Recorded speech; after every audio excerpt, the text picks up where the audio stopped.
Tem algo que quase ninguém te conta sobre sentir falta. Não tem a ver com intensidade, nem com amor demais, nem com esforço.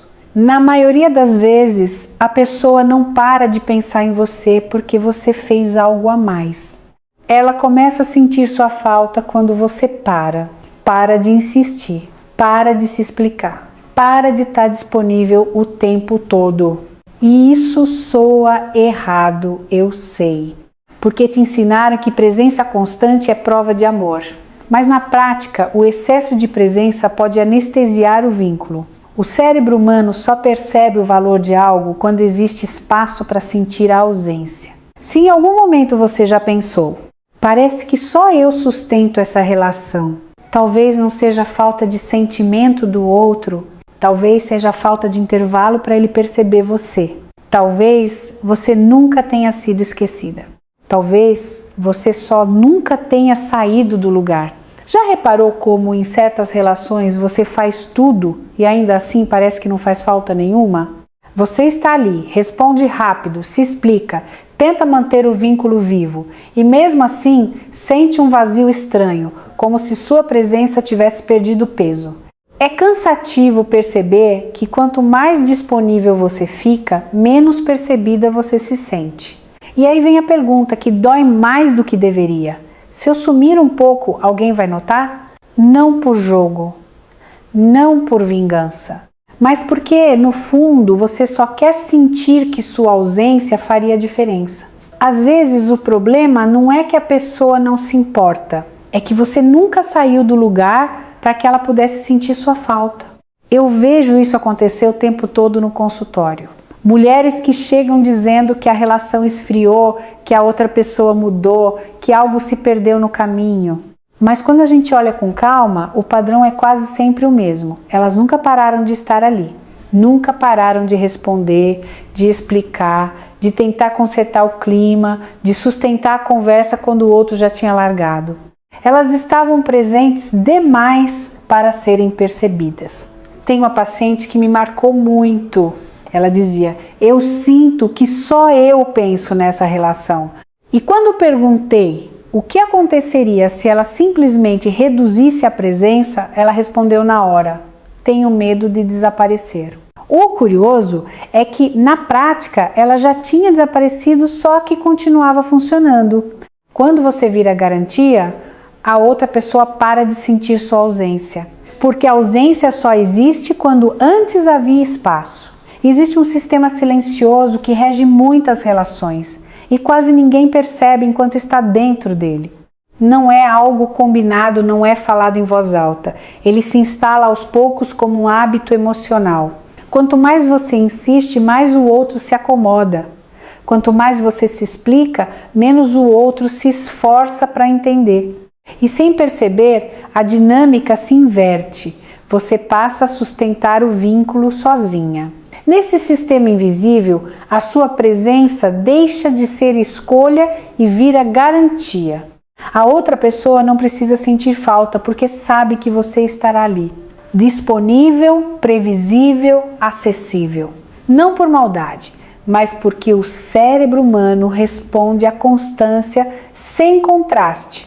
Sentir falta exige intervalo, e quando não há intervalo, não há percepção de perda.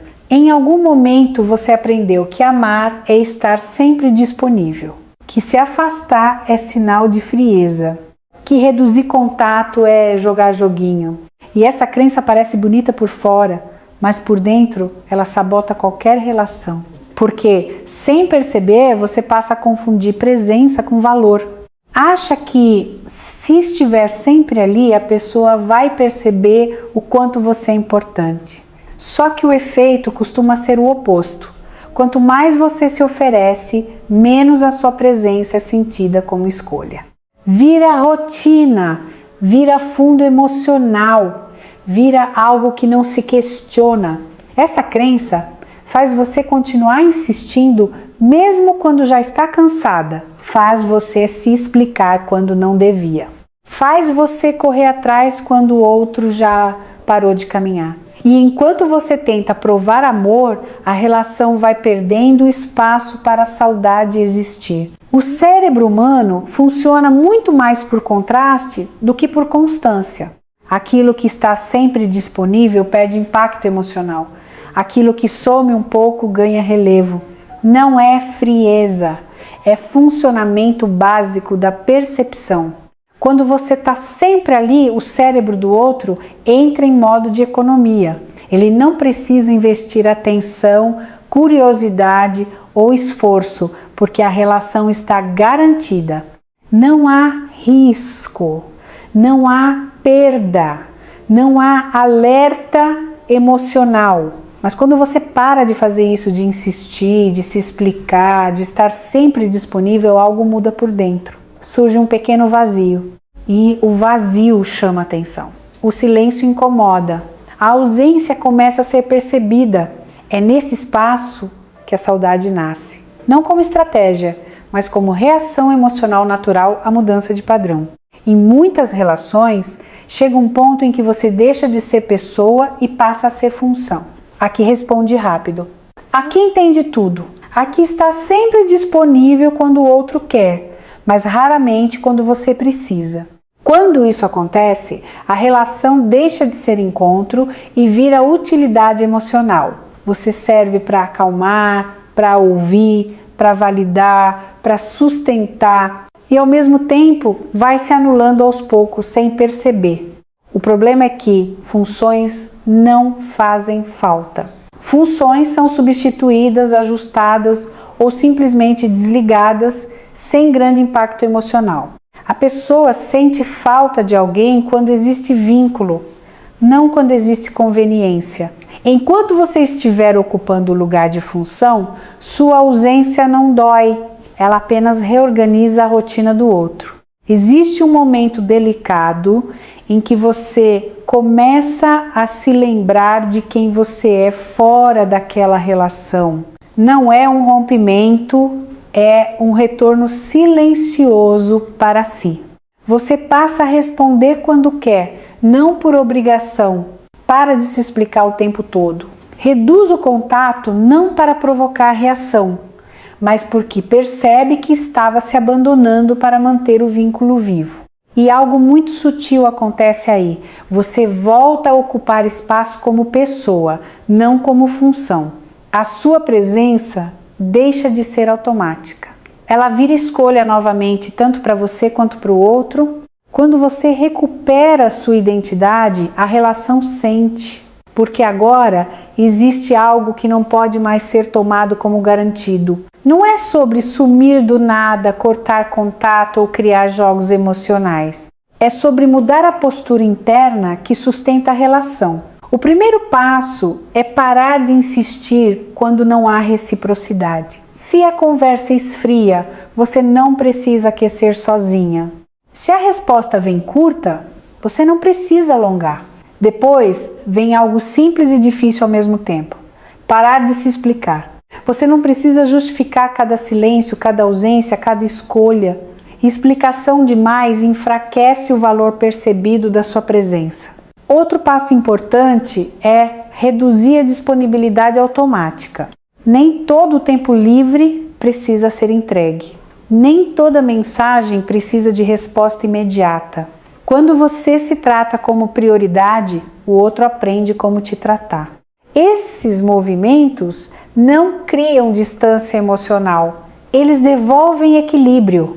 Existe uma parte desse processo que quase ninguém fala, mas que é fundamental atravessar. É o luto da fantasia de que, se você fizesse tudo certo, a pessoa perceberia sozinha. De que bastava insistir mais um pouco, amar melhor, explicar com mais cuidado. Quando você para de fazer isso, dói. Porque você precisa aceitar que a mudança do outro não dependia do seu esforço constante. E que muitas vezes o que sustentava a relação era mais a sua presença do que o vínculo em si.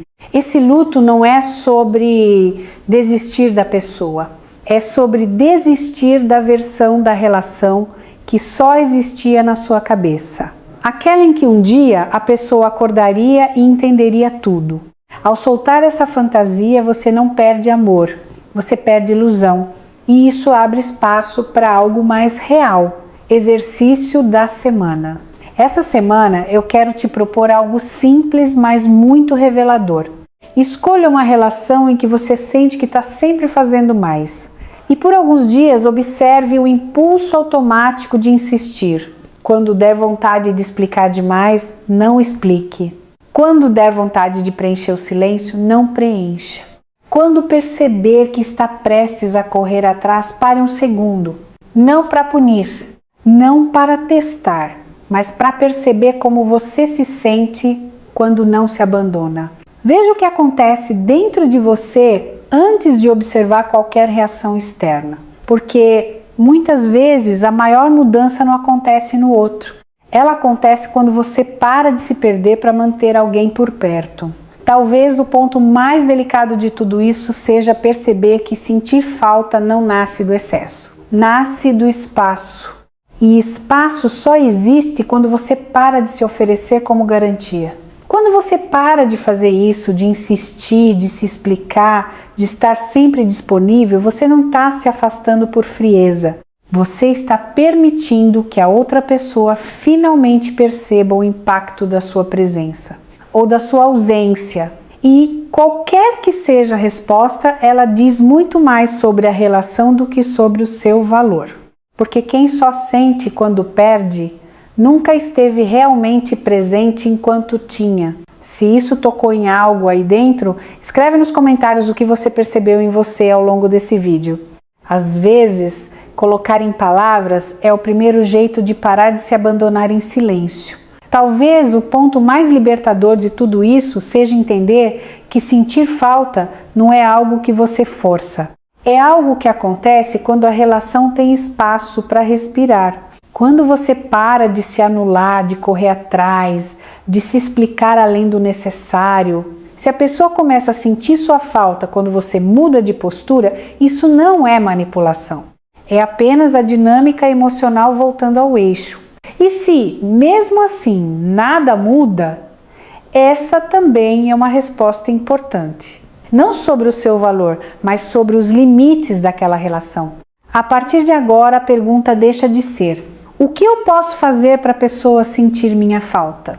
E passa a ser: até onde eu estou disposta a ir sem me perder? Se esse vídeo te ajudou a enxergar algo que você vinha sentindo, mas não conseguia nomear, fica aqui comigo. Se inscreve no canal, ativa as notificações e permite que esse espaço te acompanhe nesse processo de se escolher com mais consciência. Me conta nos comentários o que você percebeu que vinha fazendo demais e que talvez esteja pronta para parar.